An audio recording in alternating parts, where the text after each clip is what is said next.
Hello everyone, good morning to all of you and welcome to online study point. दोस्तों, आज है 22 दिसंबर और आज के इस वीडियो में हम 22 दिसंबर से रिलेटेड करंट अफेयर के सभी इंपॉर्टेंट क्वेश्चन को कवर करने वाले हैं। तो यदि आप लोगों को इस वीडियो की पीडीएफ चाहिए तो आप हमारे इस मोबाइल एप्लीकेशन को भी इंस्टॉल कर सकते हैं, लिंक डिस्क्रिप्शन बॉक्स में दी हुई है। इसके अलावा आप लोगों के एनटीपीसी और ग्रुप डी के एग्ज़ाम के लिए एक स्पेशल चैनल लॉन्च किया गया है जिसका नाम है माई एग्ज़ाम। तो इसमें स्पेशल क्लास चलाई जाएंगी जो कि आपके एनटीपीसी और ग्रुप डी के एग्ज़ाम के पॉइंट ऑफ व्यू से इंपॉर्टेंट होंगी। तो इस चैनल की भी लिंक डिस्क्रिप्शन बॉक्स में दी हुई है, आप ज्वाइन कर सकते हैं। तो स्टार्ट करते हैं हमारा पहला क्वेश्चन। हाल ही में ASSOCHAM enterprises of the century award से किसे नवाजा गया है? तो ये भी हाल ही में नवाजे गए हैं रतन टाटा जी। और क्यों नवाजे गए हैं? तो देश में इनके उत्कृष्ट योगदान के लिए इन्हें सम्मानित किया गया है। क्योंकि देखिए, जो एसोचैम है और जो पूरा टाटा ग्रुप है, इसने भारतीय अर्थव्यवस्था को मजबूत बनाने में पिछले 100 साल में काफ़ी मेहनत की है और इसी के लिए रतन टाटा जी को सम्मानित किया जा रहा है। तो सबसे पहले हम जान लेते हैं एसोचैम के बारे में, यानी कि the associated chamber of commerce and industry in India. इसकी स्थापना हुई थी 1920 में। हेडक्वार्टर स्थित है नई दिल्ली में और इसके जो प्रेसिडेंट है इनका नाम क्या है?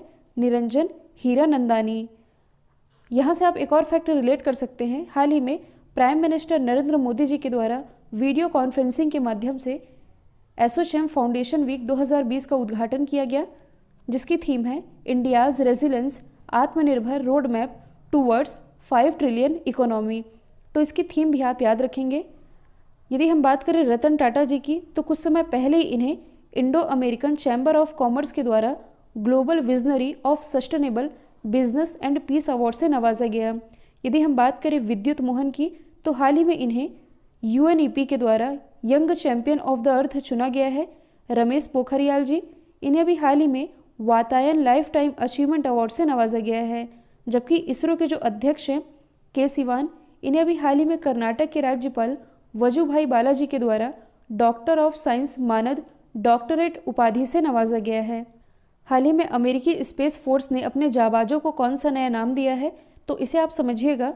कुछ दिन पहले मैंने आप लोगों को बताया था कि हाल ही में जो अमेरिका है इसने स्पेस कमांड लॉन्च किया है। मतलब कि स्पेस कमांड लॉन्च करने वाला विश्व का पहला देश ये अमेरिका है।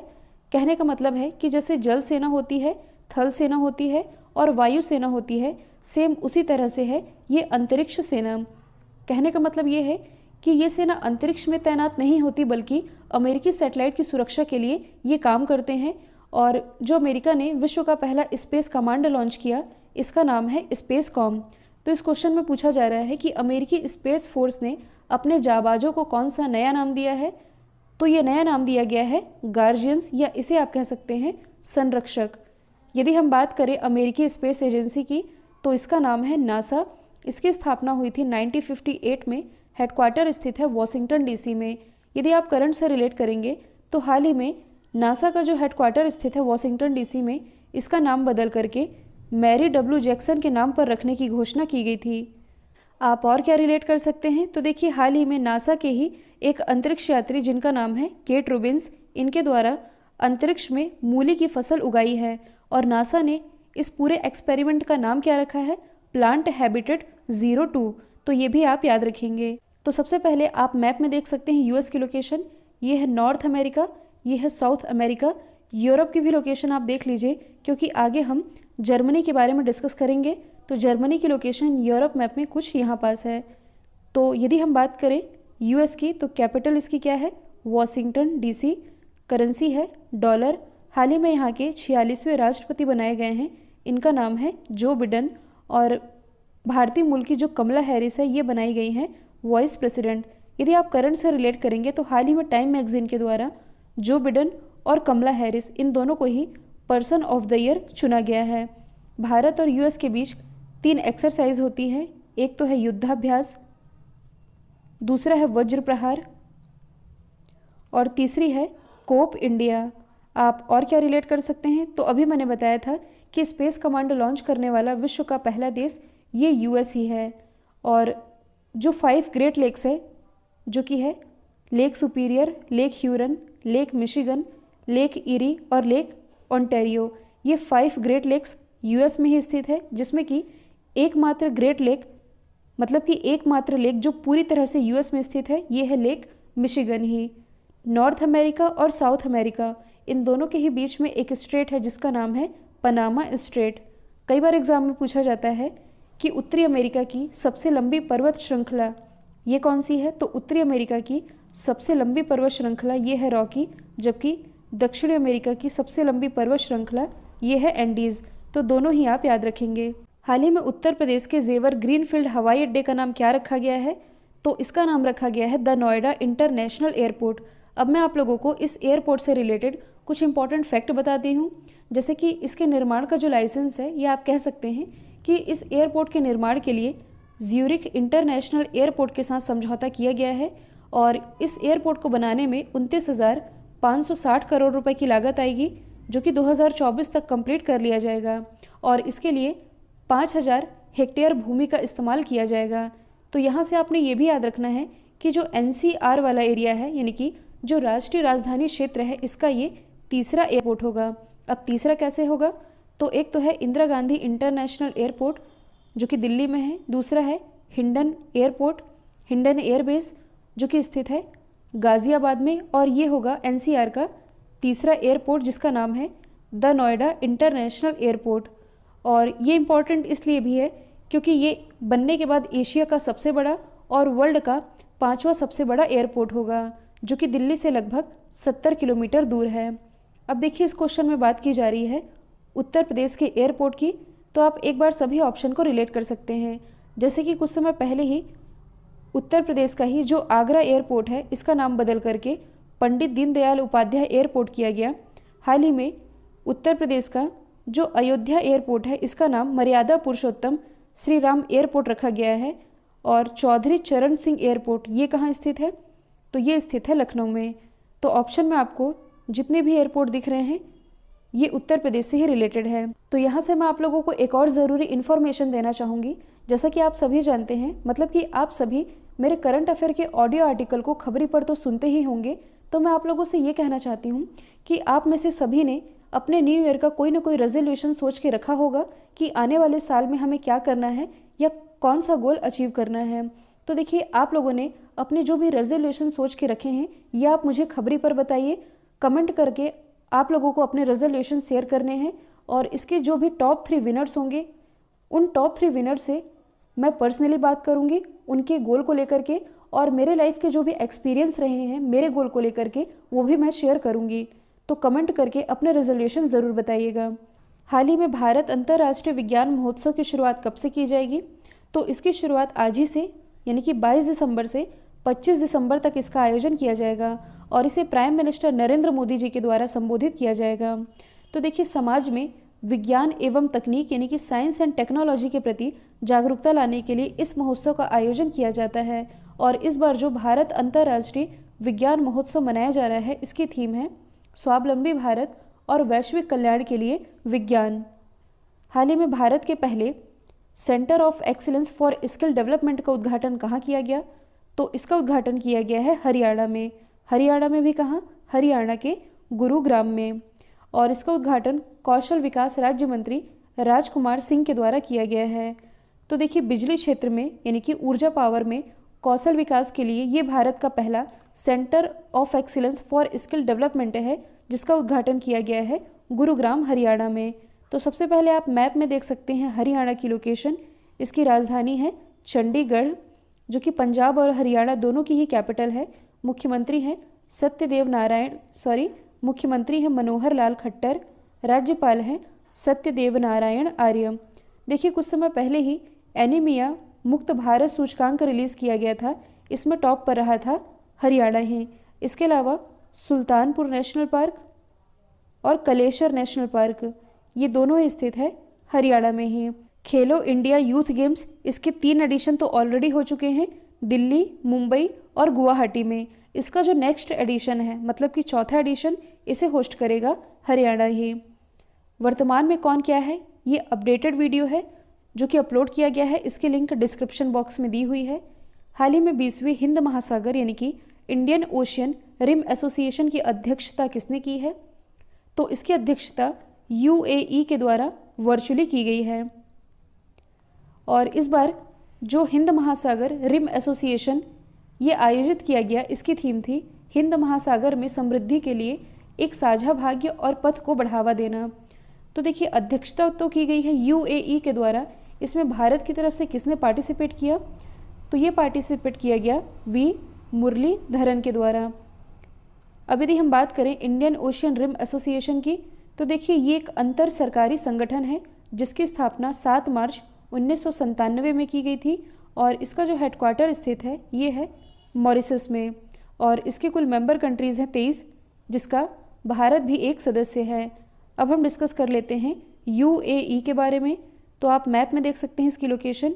इसकी कैपिटल है अबू धाबी, करेंसी तो ये है यूएई दिरहम। देखिए यूएई में ही स्थित है दुबई और जो दुबई एयरपोर्ट है ये इंडियन करेंसी को एक्सेप्ट करने वाला विश्व का पहला एयरपोर्ट बन गया है। देखिए जो यूएई है इसने कुछ समय पहले ही इजराइल के साथ अपनी ऐतिहासिक दुश्मनी खत्म की और इजराइल के साथ अपनी ऐतिहासिक दुश्मनी खत्म करके इसका सहयोगी बनने वाला पहला अरब खाड़ी देश ये यूएई बन गया है। तो ये भी आप याद रखेंगे। हाल ही में भारत की पहली हाइपरसोनिक विंड टनल परीक्षण सुविधा का उद्घाटन कहाँ किया गया? तो इसका उद्घाटन किया गया है हैदराबाद में और किसके द्वारा किया गया है? रक्षा मंत्री राजनाथ सिंह जी के द्वारा। तो देखिए जो HWT है यानी कि हाइपरसोनिक विंड टनल ये वर्तमान में एरोस्पेस और रक्षा प्रणाली के क्षेत्र में अहम भूमिका निभाएगा। साथ ही HWT की फैसिलिटी प्रोवाइड कराने वाला तीसरा देश ये बना है अपना देश भारत। भारत से पहले 2 कौन है? अमेरिका और रशिया और अब तीसरा बन गया है भारत, जो कि हाइपरसोनिक विंड टनल परीक्षण सुविधा की शुरुआत कर रहा है। और कहाँ की गई है शुरुआत? हैदराबाद में। तो यदि हम बात करें हैदराबाद की, जो कि तेलंगाना की राजधानी है और ये मूसी नदी के किनारे बसी हुई है। विश्व का सबसे बड़ा मेडिटेशन सेंटर ये हैदराबाद में ही स्थापित किया गया है, जहाँ लगभग 1 लाख लोगों को मेडिटेशन की निःशुल्क ट्रेनिंग दी जाएगी। भारत का पहला ब्लॉकचेन जिला ये हैदराबाद ही है। और देखिए कुछ समय पहले ही CCTV से निगरानी रखने के मामले में विश्व के टॉप 20 शहरों की लिस्ट जारी की गई, जिसमें कि पूरे वर्ल्ड में टॉप पर तो है ताइयुआन, जो कि चाइना का एक शहर है। यहाँ लगभग 4.5 लाख CCTV के माध्यम से निगरानी रखी जाती है। भारत की तरफ से जो हैदराबाद है ये है टॉप पर। ओवरऑल इसकी रैंकिंग है 16वीं। हैदराबाद में लगभग 3 लाख CCTV कैमरों के माध्यम से निगरानी रखी जाती है। तो ये भी आप याद रखेंगे। जर्मनी के कोलोन में चल रहे बॉक्सिंग वर्ल्ड कप में भारत के अमित पंघाल ने कौन सा मेडल जीता है? तो देखिए जर्मनी के कोलोन में जो बॉक्सिंग वर्ल्ड कप चल रहा था इसमें भारत के जो अमित पंघाल हैं इन्होंने जीत लिया है गोल्ड मेडल। अमित पंघाल जो कि एक फेमस मुक्केबाज है, इन्होंने 52 किलोग्राम की कैटेगरी में गोल्ड मेडल जीत लिया है। और कहाँ जीता है? जर्मनी के कोलोन में। तो अभी मैंने आप लोगों को यूरोप मैप में जर्मनी की लोकेशन दिखाई थी। इसकी कैपिटल है बर्लिन, करेंसी है यूरो। यहाँ की चांसलर कौन है? तो ये हैं एंजेला मर्केल। यदि आप करंट से रिलेट करेंगे तो हाल ही में फोर्ब्स के द्वारा विश्व की सबसे शक्तिशाली महिलाओं की लिस्ट जारी की गई थी, जिसमें कि जर्मनी की चांसलर एंजेला मर्केल है टॉप पर। भारत की तरफ से जो निर्मला सीतारमण जी हैं ये है 41वें स्थान पर। और आप क्या रिलेट कर सकते हैं? तो देखिए विश्व की हाइड्रोजन से चलने वाली पहली ट्रेन ये जर्मनी के द्वारा ही लॉन्च की गई थी, जबकि हाइड्रोजन से चलने वाली विश्व की पहली डबल डेकर बस ये लॉन्च की गई स्कॉटलैंड के द्वारा। और यूरोप मैप में स्कॉटलैंड की लोकेशन कहाँ है? यूके में ऊपर की तरफ। तो ये भी आप याद रखेंगे। हाल ही में खेल मंत्रालय ने किसे औपचारिक रूप से प्रतिस्पर्धी खेल के रूप में मान्यता दी है? तो हाल ही में खेल मंत्रालय ने ये मान्यता दी है योगासन को। मतलब कि बाकी जो भी खेल होते हैं उनकी तरह ये भी एक प्रतिस्पर्धी खेल होगा। तो योगा के प्रति लोगों की हिस्सेदारी बढ़ाने के लिए खेल मंत्रालय के द्वारा ऐसा फैसला किया गया है। यदि हम बात करें खेल मंत्रालय की, तो प्रेजेंट टाइम में हमारे खेल मंत्री कौन है? किरण रिजिजू जी। और इनकी कॉन्स्टिट्यूंसी क्या है? तो ये है अरुणाचल वेस्ट। अच्छा, यहाँ एक और ऑप्शन से कुछ आप रिलेट कर सकते हैं, ब्रेक डांस। तो मैंने आप लोगों को बताया था जैसे कि इस बार का जो समर ओलंपिक है 2020 में होना था, लेकिन कोविड के कारण ये पोस्टपोन कर दिया गया है, जो कि होगा 2021 में। इससे जो नेक्स्ट समर ओलंपिक होगा 2024 में, इसे होस्ट करेगा फ्रांस की कैपिटल पेरिस। तो इसी 2024 के समर ओलंपिक में जो ब्रेक डांस है इसे आधिकारिक रूप से शामिल किया गया है, जिसके बारे में मैंने आप लोगों को बताया भी था। हाल ही में किस राज्य ने फ्री स्मार्टफोन वितरण योजना के तहत स्मार्टफोन वितरित किए हैं? तो देखिए, फ्री में स्मार्टफोन बांटे जाने की घोषणा ये तो 2016 में ही की जा चुकी थी, लेकिन अब इसे पूरा भी किया जा रहा है। हाल ही में पंजाब गवर्नमेंट के द्वारा लगभग 1.3 लाख स्मार्टफोन वितरित किए गए हैं, खासकर स्कूली बच्चों को, मतलब कि जो 12th पास स्टूडेंट हैं, इन्हें ई लर्निंग की सुविधा प्रोवाइड करने के लिए फ्री में स्मार्टफोन बांटे गए हैं पंजाब गवर्नमेंट के द्वारा। आप मैप में देख सकते हैं पंजाब की लोकेशन। अभी मैंने बताया था पंजाब और हरियाणा दोनों की ही कैपिटल है चंडीगढ़। इसी चंडीगढ़ में कौन सा गार्डन है? रॉक गार्डन, जो कि बनवाया गया था नेक चंद के द्वारा। भारत का पहला केरोसिन मुक्त शहर ये चंडीगढ़ ही है। मुख्यमंत्री कौन है पंजाब के? तो ये हैं कैप्टन अमरिंदर सिंह। राज्यपाल तो ये हैं बीपी सिंह बदनौर। इसके अलावा आप और क्या रिलेट कर सकते हैं? तो खेलो इंडिया यूनिवर्सिटी गेम्स का जो पहला एडिशन है इसी साल हुआ, जिसे कि होस्ट किया गया था उड़ीसा की राजधानी भुवनेश्वर के द्वारा, और इसमें टॉप पर कौन रहा था? पंजाब यूनिवर्सिटी चंडीगढ़ ही। पंजाब से रिलेटेड एक और फैक्ट आप याद रख सकते हैं कि 3 कृषि कानून के विरोध में प्रस्ताव पास करने वाला भारत का पहला राज्य ये पंजाब ही बना है। कल मैंने आप लोगों से पूछा था फीफा प्लेयर का खिताब मेंस कैटेगरी में किसने जीता? तो ये जीता पोलैंड के रॉबर्ट लेवांडोस्की ने, और वुमेन कैटेगरी में ये खिताब अपने नाम किया है इंग्लैंड की लूसी ब्रॉन्ज ने। अब आप लोगों के लिए आज का सवाल है, आईटीबीपी के अतिरिक्त महानिदेशक कौन बने हैं?